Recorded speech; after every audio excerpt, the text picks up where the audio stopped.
But here's the problem with isolating yourself like that. When I got to college, I thought I could leave behind all the painful experiences of the past. Well, of course, not so much. And one of the biggest issues, or one of the big things that I didn't understand, my social skills were very underdeveloped. I was very immature socially. One of the things that I did not understand was, your friends joke with you, they poke at you, they pick fun at you. But for me, joking and picking fun at me was always malicious. People were always laughing at me, not laughing with me. And it was never like a thing of, it was never a thing of, we say sometimes that, the way people know that we love them is that we do mess with them. Like if I didn't love you, I wouldn't mess with you, right? We say that, but I didn't have that understanding when I hit college. And so I would sometimes, as a freshman in college, I would have these big blow ups at people I was trying to form friendships with. And they would say something or do something and it would trigger me and I would just explode almost uncontrollably. And I'm yelling and I'm, making these big movements with my body. I'm still a big guy. I'm not over 300 pounds anymore, but I'm still 225 pounds, 6'3". I'm a young, strong guy.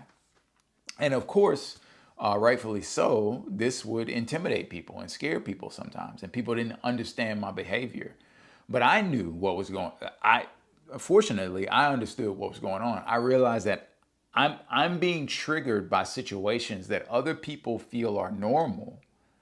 But to me, they aren't normal because they remind me of all the belittling and bullying that I went through as a kid growing up. To further complicate things, and this is where sexual and physical abuse come in, at the time, I'm 18 years old. At the time, I didn't know that I had been physically and sexually abused by my older sister. I had these faint, like scattered memories, but I always thought they were like dreams just caught up in my subconscious. And in particular, I used to think that the memories I had of sexual abuse were like my own deviance. Like, why am I having these memories of doing things with my sister? Something must be wrong with me. Oh, and it just kind of fit with the narrative of being in isolation, being picked on by the other kids. I used to eat to self-medicate, which is why I was obese, but I also used to watch pornography to self-medicate. And like all these narratives in isolation play off each other. And so not only are there problems with being triggered by, teasing or whatever, but there's also like issues, like challenges that I have with, at that time anyway, this is in 2000 when I'm a freshman in college, difficulty that I have with assertive women, because you got to remember, my sister was physically abusive. My mother, while not physically or sexually abusive in any way, she was a single mom struggling, and so she could be very domineering and short tempered at times. And so I'm a little kid, a little boy in this environment with these two older women who are struggling for various reasons, and I'm taking sort of the brunt of the things that they're going through, right? And when I was in college, like I just had no awareness of these things, and all I knew was this. I just knew one thing, and this is where we talk about direction. I knew that I wanted to have friends because I never had friends before. I knew I wanted a girlfriend because I never had a girlfriend before. I wanted to be in relationships. I wanted to have a normal life like other people, and I did not want to be a prisoner to my past.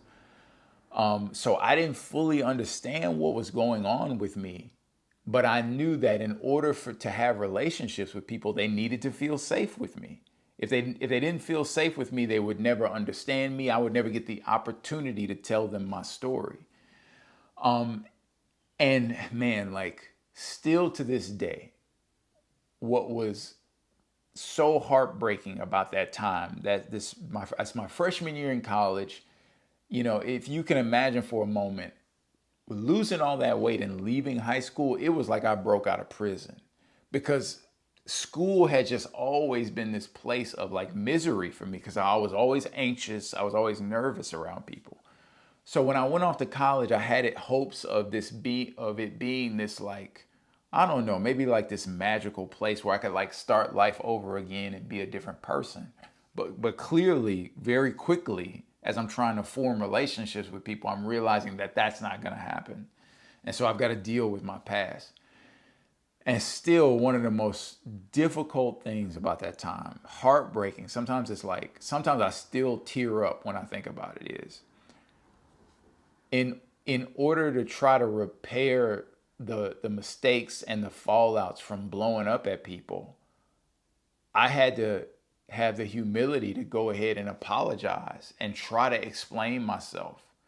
You know, I I didn't want to like dump my whole life on people, but I had to say like, I'm sorry for my behavior. I'm sorry that I yelled at you, that, you know, that wasn't, you didn't deserve that, et cetera, et cetera. And what was so difficult about having to apologize to people, what was so difficult was at that point in my life, like nobody had ever apologized to me. My classmates never apologized for the things they said to me or said about me.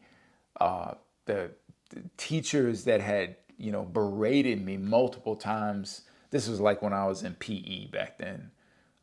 PE teachers that had like berated me in front of my classmates for, you know, not running fast enough or not being able to do a pull-up or something like that.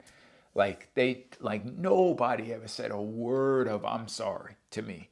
You know, at that time, my sister later on, after I graduated college, she admitted that she had physically and sexually abused me, but she'd never said anything about it then, you know. And my mother again had her own struggles at that time, and she wasn't one to apologize for her behavior. And so what was so hard for me was to ask forgiveness from other people when nobody had ever asked for forgiveness from me.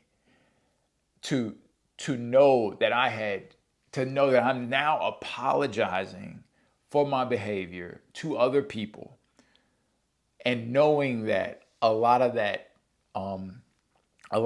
unruly aggressive behavior came from trauma inflicted on me by other people who never apologized to me at that point.